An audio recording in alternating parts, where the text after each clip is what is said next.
মেনে নেওয়া যাবে না। আপনি ভালো বৈষ্ণব, খুব সুন্দর, বাবা তুমি আমাকে ভালো বলছো, তুমি কি আমার অন্তরের পিপাসাকে তুমি জানো?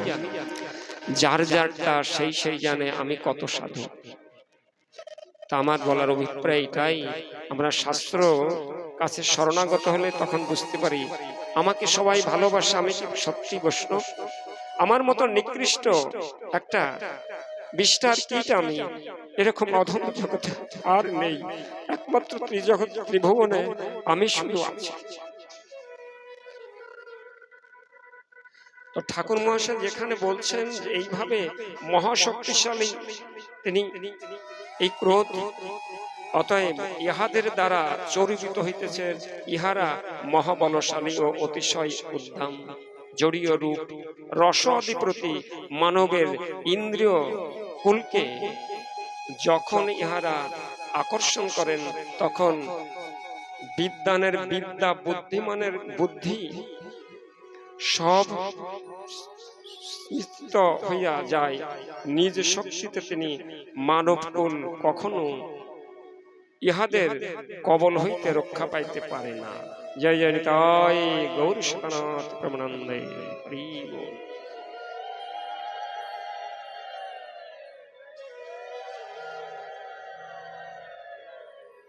এখানে একটা কথা বলেছেন,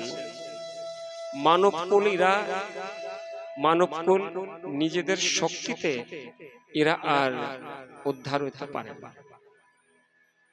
এখন তাহলে আমরা কার শক্তিতে উদ্ধার হব?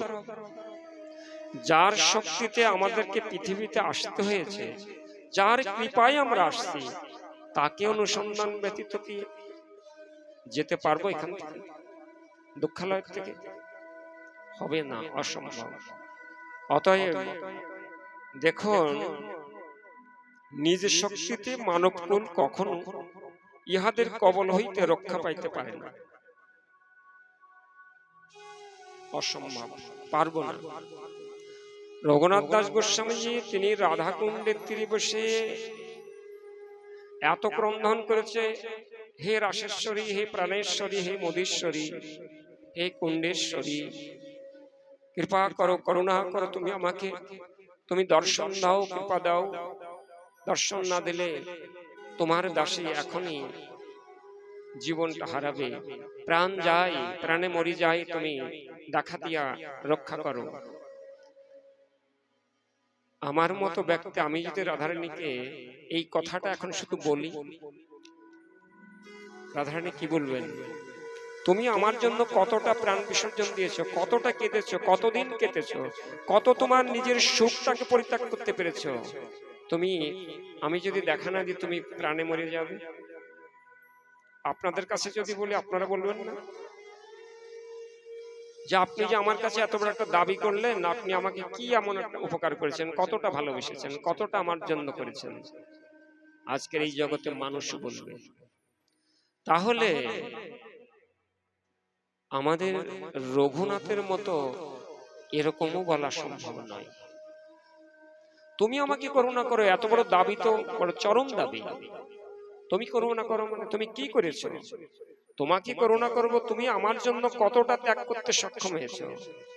আমি যদি বলি আমার কোনো কিছু কর্ম না করে নিতাই চাঁদ করুণা করো, তুমি তো দয়াল নিতাই, তুমি তো পতিত পাবন গৌরহরি, তুমি করুণা করো। এটা আমার ভজন অনুভূতি দিয়ে আমি বলছি এই কথাটুকু। সত্যিকারে আমার মনে হয় আমি তো এমন কর্ম করি না প্রভু, আমি তোমার কাছে সর্বতভাবে বলবো তুমি করুণা করো, কৃপা করো। তাহলে কি করছি, কি করতে হবে আমাদের? ওই যে বললেন জীবকুল নিজের শক্তিতে পারবে না। এখানে আমরা বলতে পারি তাহলে কি করতে হবে, কিভাবে করতে হবে ভজন? নিতাই চাঁদ পতিত পাবন গৌর হরি, অনন্ত কোটি কল্পকাল পৃথিবীতে আসা যা করছি তোমার হারা হয়ে, তোমার কৃষ্ণ বহির্মুখে তোমাকে জানতে পারিনি, নিজের কামনা বাসনায় লোভের বশবর্তী হয়ে শুধু তোমাকে হারিয়েছি প্রভু। এই জন্মটাও তো চলে গেল, আর তো হলো না। এখন আমার আর কিছু হাতে নই, আমি পারিনি। যেমন কুন্তী দেবী বললেন, তদ্রূপ করে তোমার দাস তুমি যদি নিজ গুণে দাসকে স্বীকার করে নিয়ে তোমার চরণের দিকেই আমি চেয়ে বসে থাকলাম, তোমার কৃপা কবে হবে? যবে হবে আবার অনন্ত কোটি কল্পকাল পরেও যদি তুমি করে নাও, যেদিন তোমার দাসকে তোমার চরণে নেবে, তোমার ইচ্ছায় সেই অপেক্ষায় অপেক্ষিত রইলাম আমি। সেই দিনকে জন্য শুধু আমি দিন গুনছি, কবে তোমার কৃপা হবে।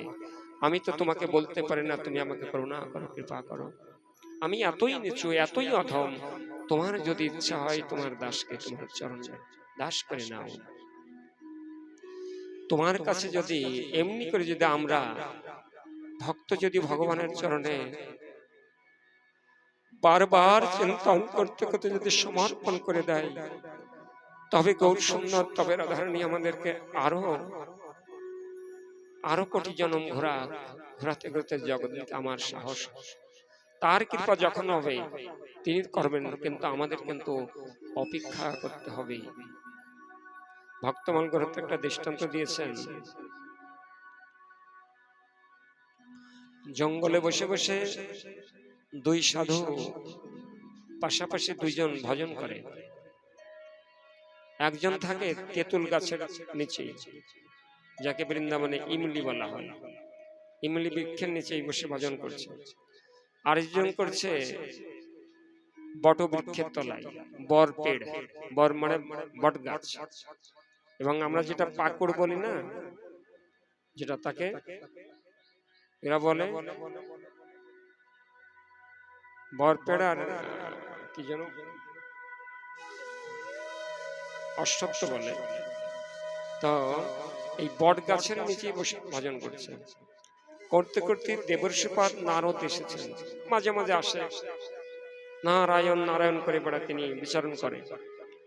তো এই দিন দুই সাধু বলছেন, আচ্ছা প্রভু দেবর্ষিপাদ নারদ, তুমি তো মাঝে মধ্যে আসো, তা তোমার প্রভুর কাছে জিজ্ঞাসা করবে আমি যেখানে আছি এই ইমলি তলার বসে বসে তার ডাকে চিন্তন করি, তিনি কতদিনে আমাকে কৃপা করবেন, কতদিনে দেখা দিবেন। আর যিনি বট গাছের নিচে আছেন তিনিও বলছেন তুমি আমাকে কথা কথা জিজ্ঞাসা করবে। তো বলছি ঠিক আছে, আজকে তো হবে না, আজকে আবার প্রভুকে জিজ্ঞাসা করে তারপর তোমাকে বলবো। দুইজনকে বলবে। দেবর্ষিপাদ নারদ গোবিন্দের কাছে জিজ্ঞাসা করলেন যে আমি তো ওখানে যাই, তাই তোমার দুই ভক্ত জিজ্ঞাসা করেছে, একজন থাকে ইমলি গাছের নিচে, একজন থাকে বট গাছের নিচে। এখন এরা জিজ্ঞাসা করেছে, তা তুমি বলো কতদিনে কৃপা করবে, তাদের দর্শন দেবে। নারদকে বললেন, শোনো, তুমি কি বলবে যে যে বট গাছের নিচে বসে ভজন করে তাকে বলবে এই বট বৃক্ষে যত পাতা আছে ততদিন পরে তোমার, তত বছর পরে তোমাকে কৃপা হবে। আর যে ইমলি গাছের তলায় আছে তাকেও বলবে এই ইমলি গাছের যত পাতা আছে তত বছর পরে গিয়ে তোমাকে দর্শন দিবে। বেশ, এখন দেবর্ষিপাদ এলেন, এসে বললেন যে হ্যাঁ, বলে জিজ্ঞাসা করেছে, হ্যাঁ জিজ্ঞাসা করেছে, কি বললেন বলে এটা বলেছে। তো যিনি বড় বৃক্ষের নিচে আছে তিনি কথাটা শ্রবণ মাত্রই একেবারে পর্ণের নেংটি ফেংটি সবকিছু খুলে সব ঘটি লোটা টোটা ফেলে দেবে, যে দূর আর করবই না, এতদিন করছি এখনো বট গাছের যত পাতা অত বছর পরে না, এরকম গোবিন্দের টাকার দরকার নেই, প্রয়োজন নেই।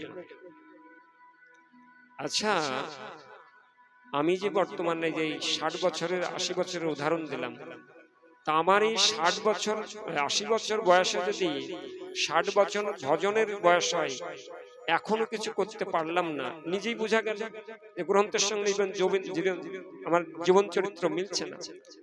যেভাবে ত্যাগ করার কথা বলছে সেই ত্যাগ আমার ভিতরে আসছে না, ইন্দ্রিয়কে আমি দমন করতে পারলাম না, এখনো যুবার স্বাদ আমি মিটছে না। তাহলে তো নিজেই আমি বুঝলাম অপরের কোথায় দোষ দেব। এখন যদি বলি গোবিন্দ তুমি 60 বছর পারলে না, 60 বছর নয় কিন্তু আমরা কতবার জন্ম নিয়েছি, 84 লক্ষ জনের মধ্যে থেকে 4 লক্ষ বার মানব জন্ম। এখন কি বলতে পারি 4 লক্ষ বার আমাদের শেষ নাকি সবে শুরু? আমরা কি বলবো? ভক্তের কাছে ধরা পড়ে যাবে না আমার 4 লক্ষবার মানব জন্ম হয়েছে, 84 একেবারে 80 লক্ষ জনিতে ভ্রমণ করতে করতে 4 লক্ষবার মানব জন্ম শেষ হয়ে গেল। এইবার যেমন 80 বছরের বয়সে 20 বছর বয়সে দীক্ষা নেওয়ার পর এই জীবন আমার মনে রাখতে পেরেছি, 60 বছরে আমার জীবন চরিত্র গ্রন্থের পৃষ্ঠার সঙ্গে মিলল না। এইরকম 80 বছর কতবার কেটে গেছে, কতবার কেটে গেছে। প্রভু কি উপায় হবে, তুমি করুণা করো। অতএব আমি অক্ষম, তাই তোমার চরণে সমর্পণ করে দিলাম। তোমার ইচ্ছাই যখন হবে, তোমার অধীর আগ্রহে তোমার চরণের দিকে তাকিয়ে রইলাম প্রভু। তাহলে নিজে ইচ্ছায় আমাদের সম্ভব নয়।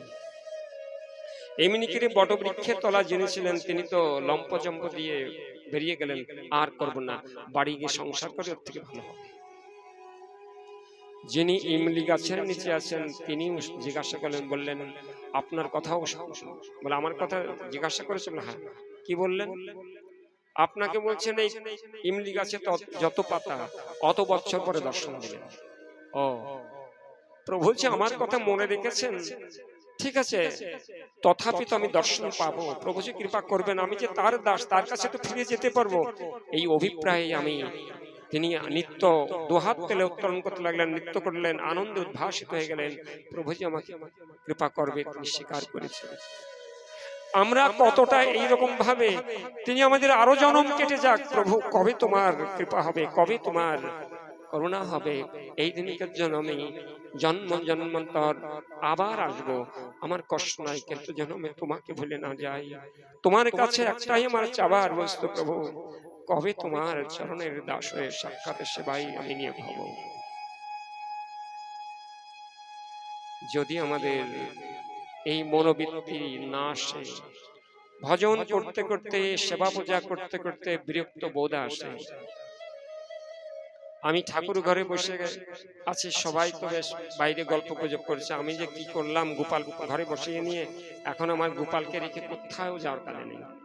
গোপালই হলো আমার বাধা, কোনো জায়গায় যেতে পারি না, কারোর সঙ্গে একটু গল্প করতে পারি না। শীতের ভিতরে তার সেবা করতে হবে, গরমে তার সেবা করতে হবে, এখন তো বিরক্ত বোধ। কতটা আমি তার কাছে সমর্পণ করেছি বলুন?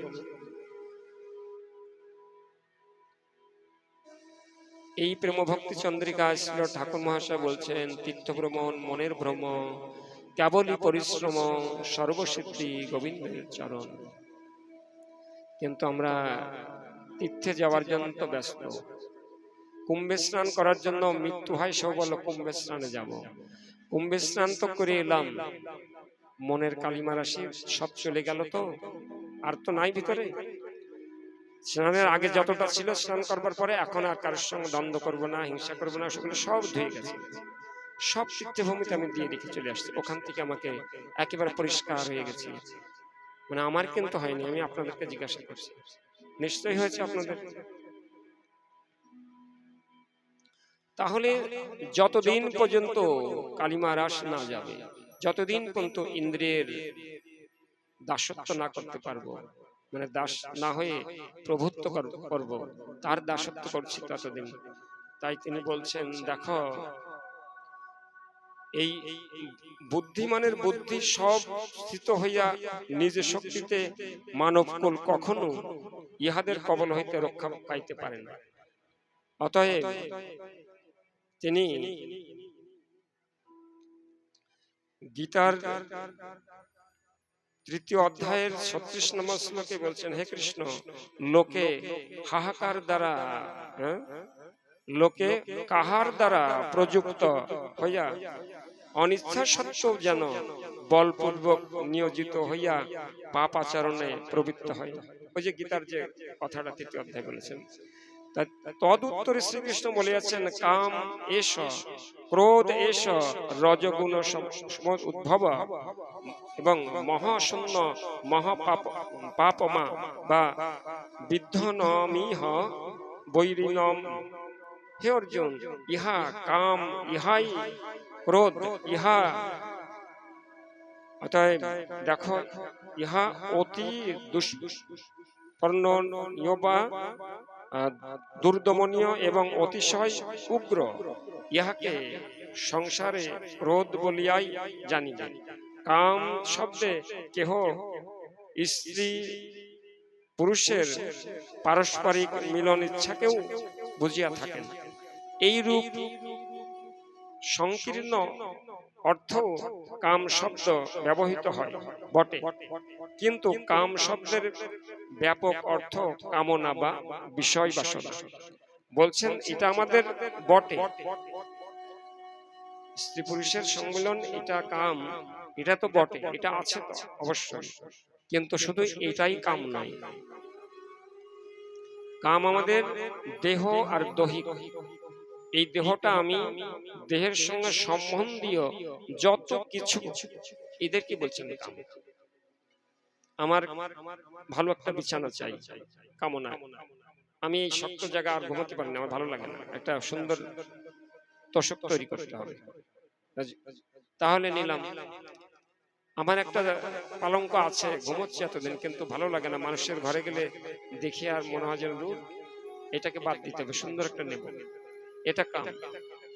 জামাটা অন্যর গায়ে দেখলাম, অন্যর গায়ে যে জামাটা দেখছি সেটাকে, আরে খুব সুন্দর কাপড়টা, কোথা থেকে বানিয়েছে, এটা কোন দোকান থেকে কত করে নিয়েছে, খুব ভালো লাগছে, এটা দেখি আমি একটা মনে মনে ওই কামনা জেগে গেল।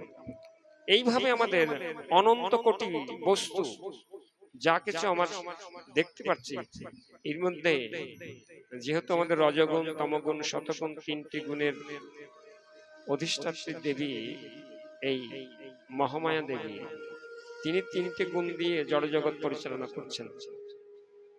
তার সঙ্গে আমরা যুক্ত আছি, আমরা এই দেহ আর দৈহিকের সঙ্গে যুক্ত হয়ে আছি। এই জন্য আমার যা কিছু প্রয়োজন সব কিছুর মধ্যে আছে ওই মায়া শক্তি, ওই কামনা আমাকে আকর্ষণ করে দিচ্ছে।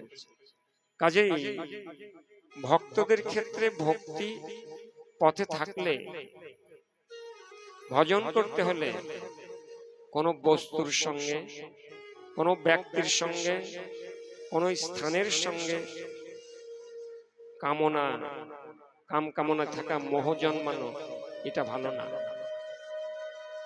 এটা ভালো না। কিন্তু সমস্ত বস্তু ওটা আকর্ষণ করছে আমাকে, আমার ভজন বিঘাতে, আমার ভজন বিরোধী হচ্ছে ওরা। লোভ লেগে গেল, খাবার বস্তু, পরবার বস্তু, দেখবার বস্তু, তখন তার ভিতরে আছে কাম, আমাকে আকর্ষণ করে পিছন থেকে টেনে নামিয়ে নিচ্ছে।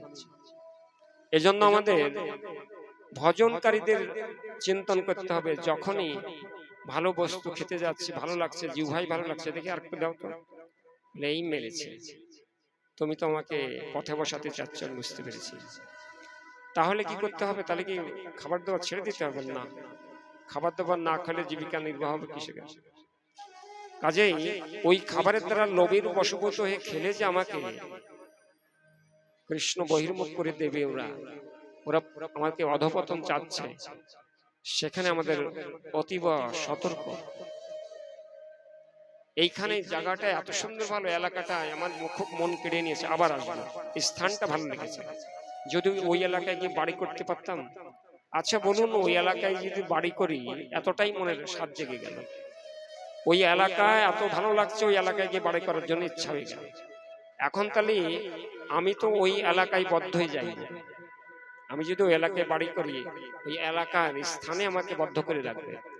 মৃত্যুর পরে ওই আমার ভগবানের কথা যদি চিন্তন না করি, আমার ভগবানের চিন্তনে যদি আমি বদ্ধ না হই, তাহলে এলাকায় স্থানে তো আমাকে বদ্ধ করে রাখবে। যেতে পারবো মৃত্যুর পরে কলেবর ত্যাগ করে সেখানে যেতে পৌঁছাবো? এই জন্য সকল বস্তুর মধ্যে, সকল বস্তুতে স্থান, কোন ব্যক্তিকে ভালোবেসে ফেলেছে, ও খুব ভালো, আমার কথা খুব বলে, এটা দেয় ওটা দেয়, নানান কথা, ওখানে ঘন ঘন আসা যাওয়া শুরু করলাম। ওই ব্যক্তির প্রতি যে আমার নিজের মনের মিল তৈরি করে ফেলেছি, সেখানে আমাকে ভজন থেকে নামিয়ে নেবে। তাহলে কি তাকে ভালোবাসবো না? অবশ্যই ভালোবাসবো। তুমিও বৈষ্ণব, আমিও বৈষ্ণব, ভক্ত ক্ষেত্রে আসা যাওয়া মিল রাখতে পারি, কিন্তু আমার কোনো দেহ দৈহিক সুখের জন্য তার সঙ্গে আমি ভালোবাসা করতে পারি না। ওখানে গেলে অনেক কিছু দেবে, টাকা পাবো, ফল দেবে, খেতে দেবে, ভালো ভালো খাওয়াই, গল্প করে আমার সঙ্গে, এই সুখের জন্য আমি বারবার যেতে চাই।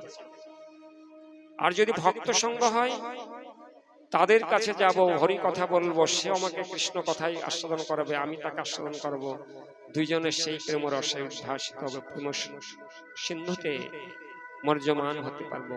এই সুখ আর ওই সুখের মধ্যে, এই সঙ্গ আর ওই সঙ্গের ভিতর থেকে বহু পার্থক্য হয়। এই জন্য ভক্ত জীবনে কোনো বস্তুর সঙ্গে, এই যে আমরা দেখুন এই প্রসাদ পেতে পেতে, প্রসাদ পাওয়ার সময় এত মন্ত্র, কি প্রয়োজন এত মন্ত্র বলার, এতক্ষণ ধ্বনি দেওয়ার, একটু বাচালতা আমার অভ্যাস, তো কি বলবো, মূর্খ যেটা হয়ে থাকে আর কি, এত প্রয়োজন কেন?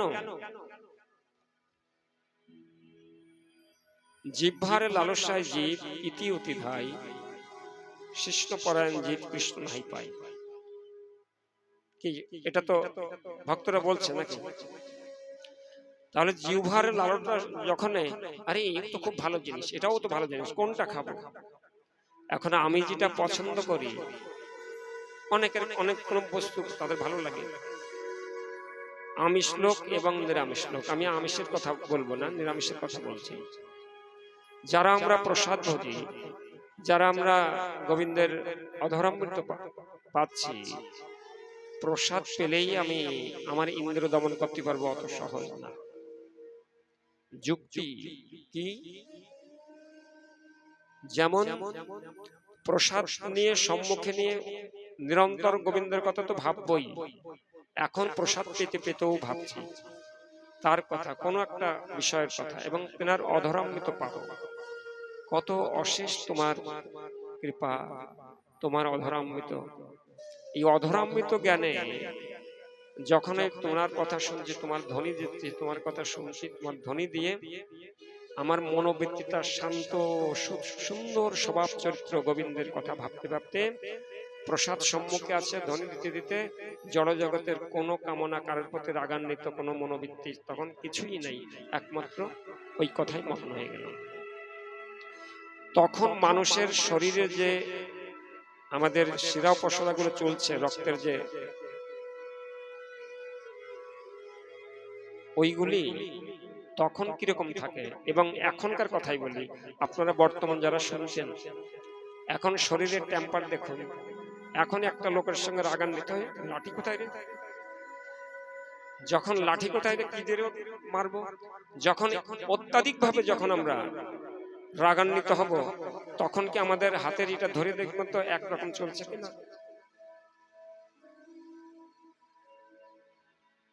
নিষেধ তোমরা বুঝতে পারছো কিনা? শুনে না, অনুভূতি করো কি বলা হচ্ছে। এখন যে আমরা বসে ভগবানের কথা আমরা আস্বাদন করছি, এখনকার টেম্পার, জ্বর যখন হয় তখন খুব দ্রুত চলে, তাই না? তো এখনকার টেম্পার, আর যখন আমাদের কারোর সঙ্গে ঝগড়া বেঁধে গেছে, পাশে বউ মারবে, আমিও মারবো, তখনকার টেম্পার কি একরকম থাকবে? তাহলে একই শরীরে রক্ত প্রবাহিত হচ্ছে, দুই রকম হবে কেন? ভগবান তোমাদের সৃষ্টি করেছেন, তখন একই রকম থাকা দরকার, একরকম থাকবে না। তখন যে মনোবৃত্তি, মানুষ যে বৃত্তি নিয়ে পড়াশোনা করে না, বলে বৃত্তি পেয়েছে, গ্রহণ মানে আমাদের স্কুলের ছাত্র জীবনে, ছাত্রী জীবনে যারা লেখাপড়া করে, তাদের বইতে যেগুলো দেওয়া থাকে প্রশ্ন উত্তর, তো যেটা প্রশ্নের কথা চেয়েছে সেটা তার থেকে অধিক ভালো করে সে লিখে দিয়েছে, তখন বৃত্তি পাবে, লেটার পাবে। তাহলে আমাদের যে মনোবৃত্তি, আপনাকে মারবো, আপনাকে ধ্বংস করবো, ওকে এটা না করে ছাড়বো না, এই যে মনোবৃত্তি যখন তৈরি হয়, তখন আমাদের এই রক্তটা কিন্তু প্রবাহিত হয় আরো উত্তাল তরঙ্গ ফিরে যায়। এখন সেটা হচ্ছে না, এখন তো একেবারে ধীর মস্তিষ্ক ভাবে আমরা তার কথার মতো আস্বাদন করছি, এখন কেন হবে? হবে না। তো প্রসাদ পেতে পেতে যদি তার কথা চিন্তন করতে করতে, যেখানে আমাদের পাচন ক্রিয়া, খাবারটা যেখানে আমরা গ্রহণ করছি, সেই খাবারটা গোবিন্দের কথা ভাবতে ভাবতে চিন্তন করতে করতে, ওই জন্য সখীরা বলে, সখী সঙ্গে বিনোদিনী হরষিত মন, কান্তের অধরামৃত করিলেন ভোজন। আমরা কিছুক্ষণ পরেই কীর্তন করব। তাহলে সখী সঙ্গে বিনোদিনী হরষিত মন। হর্ষিত কেন? গোবিন্দের কথা বলতে বলতে, আলাপ আলোচনা করতে করতে অন্য কথা বাদ দিয়ে প্রসাদ পাচ্ছে। সখী সঙ্গে বিনোদিনী হরষিত মন, কান্তের অধরা অমৃত করিলেন ভোজন। আমরা খাবার সময় বলছেন মৌন হয়ে প্রসাদ পাও। মৌন মানে কথা না বলে গোবিন্দের কথা চিন্তন করো, তার প্রসাদ পেতে পেতে তার কথা ভাবনা করো। তোমার পাচন ক্রিয়া, ওখানে ওই পাচন ক্রিয়ার থেকে আমাদের খাবারের যে শক্তি সঞ্চার হচ্ছে, সমস্ত দেহে সাপ্লাই হচ্ছে। ওই জায়গাটা যদি শরীরের টেম্পার যদি আমাদের ভক্তির ভাব থাকে, ওইখান থেকে প্রসাদ পেলে সেই প্রসাদের শক্তি সঞ্চার হয়ে যাচ্ছে শান্ত স্বভাব নিয়ে। সারা জীবন যদি কোনো ব্যক্তি করে, তার রিপুদমন, তার ভগবত ভক্তি, এই কারণেই এত কিছু করণীয় আমাদের। কিন্তু ওখানে যদি আমি রাগান্বিত অবস্থায় কারোর সঙ্গে ঝগড়া করছি, প্রসাদ পাচ্ছি, ওখানে প্রসাদ পেলেও প্রসাদের ক্রিয়া থাকবে না। কিন্তু প্রসাদ পাচ্ছি, প্রসাদ পেলেও প্রসাদের ক্রিয়া ওখানে থাকবে না। ওই যে মনোবৃত্তি যেটা আছে, ওই মনোবৃত্তির সঙ্গে তখনকে খাবার খেলে তখন সেই ওই উগ্র টেম্পারে সেটাকে ডেলিভারি হচ্ছে, ওই পাচন ক্রিয়া ওখান থেকে পাচ হচ্ছে। এই জন্য সারা জীবনকে জন্যই আমাদের প্রসাদ পাওয়া। তাহলে একটা হচ্ছে অধরামৃত আমি প্রসাদ পাবো, আরেকটা হচ্ছে লোভের বসে বসে আমি প্রসাদ বুঝি, কিন্তু আমি গোবিন্দের ভোগ লাগানোর আগেই চিন্তন করছি, আর যদি পনির থাকতো, আর যদি এইভাবে মোচার তরকারি যদি এইভাবে করা যেত, আমার খুব লোভ। যাও বাজারে যাও, বাবা যাও, ঠাকুরের জন্য এটা নিয়ে আসো। ওই নিজের আস্বাদনটা জিহ্বায় লেগে যাওয়ার পরে তারপরে আমি বাজারে পাঠিয়ে দিলাম বা নিজে নিজে গেলাম। এখন এভাবে হয়। অথবা এইখানেই বাড়িতে এসেছি, আমি সেই লোভী ব্যক্তি, এই মিষ্টি ওই মিষ্টি দই, এখন ভোগ লাগানোর পরে যারা ভোগ লাগিয়ে রেখে দিয়েছে আমি প্রসাদ পাবো, আগেই দেখেছি যে এইগুলো আছে যেটা আমার পছন্দ, সঙ্গে সঙ্গে আমার ইন্দ্রিয় জিহ্বেন্দ্র ওখানেই বশীভূত হয়ে গেছে।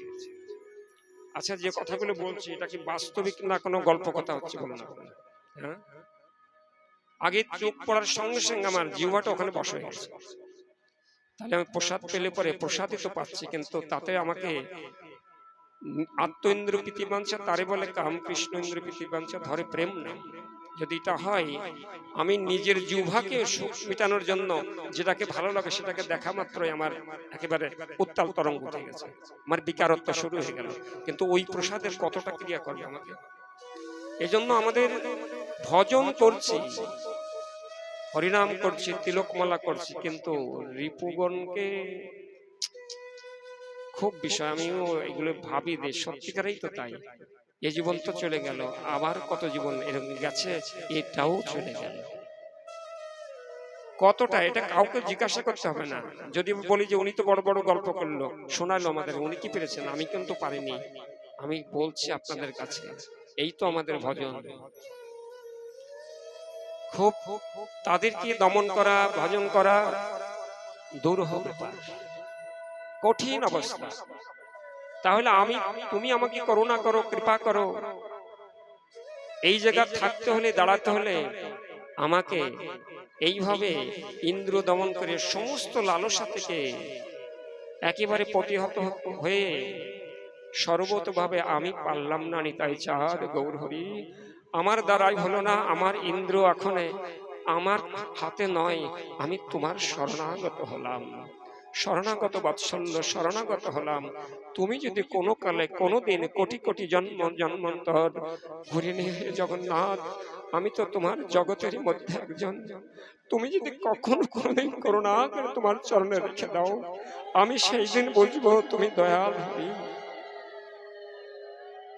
তদ্ভিন্ন আমরা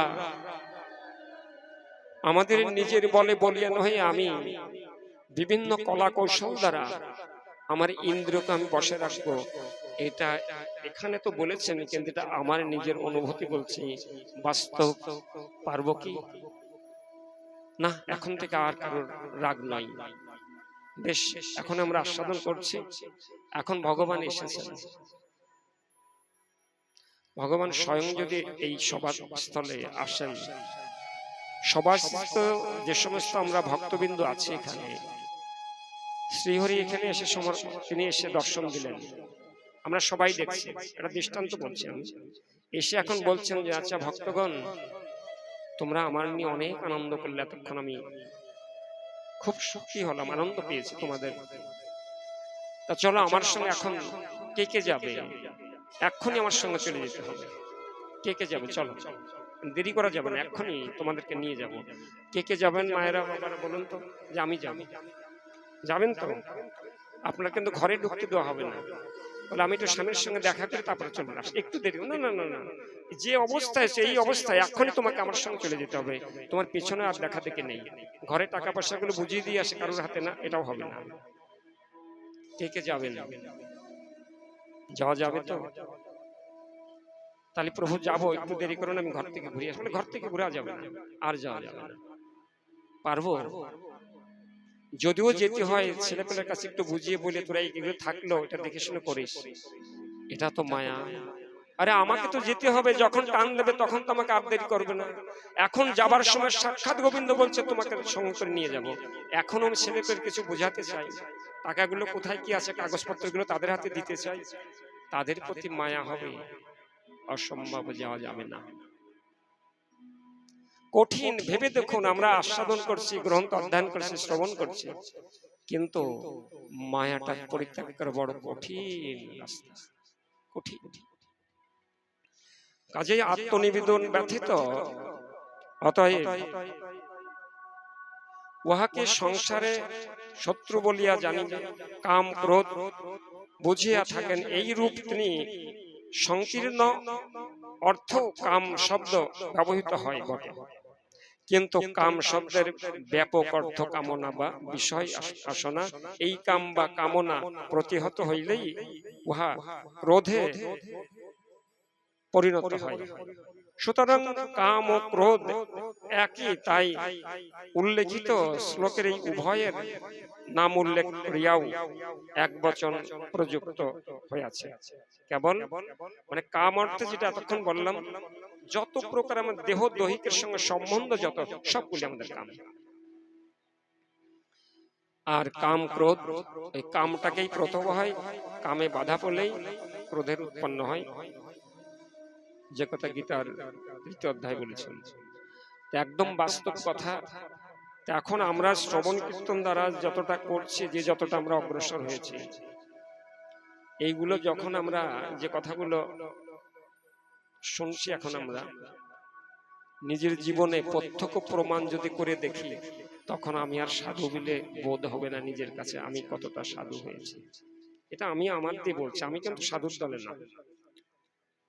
তবে বলতে পারেন তাহলে এটা কেন করছেন আপনি? চেষ্টা করছি প্রভু, তুমি যদি কখনো কোনোদিন যদি তুমি ঘুরাতে ঘুরাতে তোমার যদি ইচ্ছা হয়, আমি জোর করে কখনো বলতে পারছি না, তুমি করুণা করো, কৃপা করো, আমি তো তাও তোমার কাছে এমন কর্ম করিনি, সর্বতভাবে সমর্পণ করতে পারি। তোমার যদি ইচ্ছা হয়, তুমি সেদিন তোমার চরণে টেনে নিও প্রভু, শুধু একটু স্মরণ করার শক্তিও তুমি দেবে। স্মরণ করতে করতে, ভাবনা করতে করতে তুমি যদি তোমার চরণে নাও, তো জিহ্বার লালসায় জীব ইতি উতি ধায়, কৃষ্ণ পরায়ণ জীব কৃষ্ণ নাহি পায়। আমরা বলছি জিহ্বার লালসাটা তো পরিত্যাগ করতে পারি, এই জিনিসটা ইচ্ছা হয়, খেতে চাই, প্রসাদের ভিতরেও বিচার এসে যাচ্ছে, কি প্রসাদ, কি প্রসাদ দেবে, এখানেও বিচার। বলে ওই বৈষ্ণবের এটো প্রসাদ, এটো প্রসাদ যদি কোনো ব্যক্তি আমাদের ইচ্ছা না থাকে, যাদের ইচ্ছা আছে তাদের দেখা গেল যদি মিষ্টি হয় তবে নেব, ডাল ভাত হলে কিন্তু নেব না, ওখানে একটু ঘৃণাটা বেশি হবে। মিষ্টিটা যেহেতু জিহ্বায় একটু মিষ্টি মিষ্টি লাগবে, ওটা প্রসাদ বললে পরে একটু নেওয়া যায়, একটু সম্ভব। আমরা এমনি করে গোবিন্দকে ভালোবাসতে বাসতে, ভগবানের চরণ স্মরণ করতে করতে যদি তার চরণ ব্যতীত, তার চিন্তন ব্যতীত, তার সেবা ব্যতীত মনোবৃত্তি কোথাও আর যেতে চায় না। যখন হতে পারবো, যদি কখনো কোনোদিন হতে পারি, তখন আমরা ভগবান তিনি আমাদেরকে দাস বলে আখ্যায়িত করে তিনি আমাদেরকে টেনে নেবেন। আমি আমার নিজের কথাই বলছি, এখন শুধু নামধারী দাস, নাম গুরুদেব দিয়েছেন শচীনন্দন দাস, তাই, কিন্তু আসলে সুদাস নয়। ভগবানের সেবায় অত আনন্দ পাই না, ভগবানের সেবা করতে অত ইচ্ছুক নয়। বেশি শীত দেখলে মনে হয় যে না, আজকে ঠাকুর সেবা না করাই ভালো। আবার কখনো বিরক্ত বোধ হয়, এত গরমে এত শীতের ভিতরে কিসের ঠাকুর সেবা করবো? দূর, সব মানুষ যারা ঠাকুর সেবা না করে তারা তো খুব ভালো আছে, আমি এটা কি করছি? এরকম বুদ্ধিতে ভগবানকে প্রসন্ন করানো যাবে না। অতএব দাসের কোনো নিজের ইচ্ছায় দাস চলে না, দাস প্রভুর ইচ্ছায় চলতে হয়। সর্বতভাবে আত্মনিবেদন করে প্রভু যেভাবে চালাবেন সেইভাবে চলতে হবে। পুত্র মারা গেলেও শোক নয়, ভগবান ঘর থেকে ফেলে দাও, ভগবানকে কি হবে? এতদিন ভজন করে এতদিন তার ডেকে আজকে ছেলে মারা গেল। কিন্তু শ্রীবাস অঙ্গনে শ্রীবাসের পুত্র মারা গেল। শ্রীমান মহাপ্রভু বললেন, শ্রীবাস, বাড়ির ভিতরে কি হয়েছে? কোনো অমঙ্গল ঘটেছে কি? দেখবেন চৈতন্য ভাগবতে আছে। শ্রীবাস পণ্ডিত বললেন, প্রভু না তো, না তো। আরে যে প্রভুর নাম করলে, যার শরণ বন্ধন অর্চন করলে জীবের সর্ববিধ অমঙ্গল দূরীভূত হইয়া সকল মঙ্গল সাধিত হয়, সেই গৌর সুন্দর যার বর্তমান যার যে অঙ্গনে অবস্থান করছে, সেখানে অমঙ্গল প্রভু বলেন কি? আমি না তো, কিছু তো হয় না। শ্রীবাস, বাড়ির ভিতর আমি কান্নাকাটির শব্দ শুনলাম, মালিনী দেবী কান্না করছে। শ্রীবাস পণ্ডিত গিয়ে, তোমরা কান্না বন্ধ করো, তোমরা কান্না করলে যদি প্রভুর সংকীর্তন বন্ধ হয়ে যায়, অশান্তি সৃষ্টি হয়, তাহলে কিন্তু আমি এখনই গঙ্গায় ঝাঁপ দেব, আমার থাকে লাভ নেই। অতএব কে কার পুত্র, কে কার পিতা, আমরা সংসারে যারা আছি সকলের ক্ষেত্রে এরকম করা উচিত। আছে চলে যাবে, যে যেখানে যাবে যাবে, বাস করছি তাই, অভিনয় করতে এসেছি তাই, কিন্তু আসল যেখানে ভালোবাসা, ওই জায়গা থেকে কখনো চ্যুত নয়, বিচ্যুত হব না। এই মনোবৃত্তি আমাদের যথার্থ দাসের পরিচয়।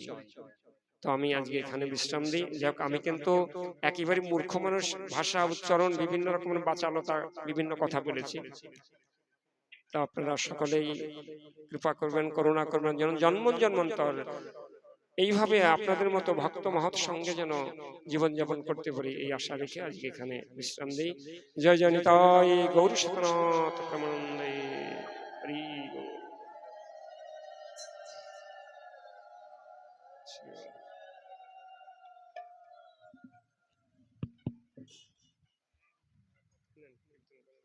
Disconnected.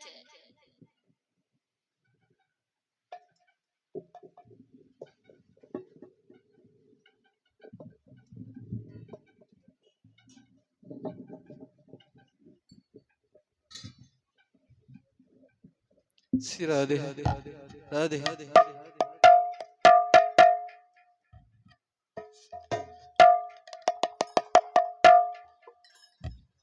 जय निताई।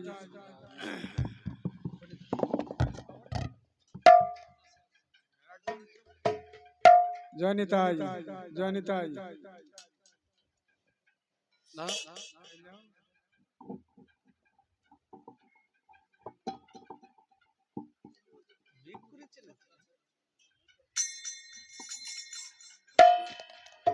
जय जय निताई गौर राधे प्रेमानंद।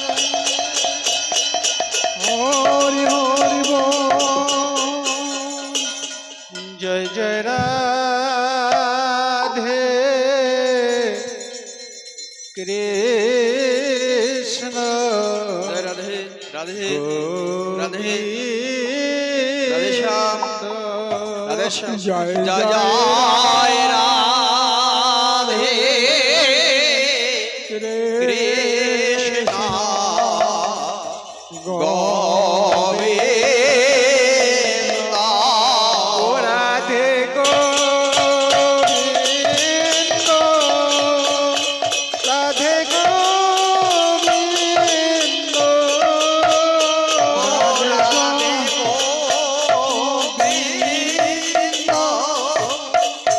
রাধে গোবিন্দ রাধে গোবিন্দ রাধে গোবিন্দ রাধে গোবিন্দ রাধে গোবিন্দ জয় রাধে কৃষ্ণ গোবিন্দ জয় জয় রাধে কৃষ্ণ গোবিন্দ জয় জয় শ্যাম সুন্দর মদন মোহন বৃন্দাবন চন্দ্র জয় জয় শ্যাম সুন্দর মদন মোহন বৃন্দাবন চন্দ্র জয় জয় শ্যাম সুন্দর মদন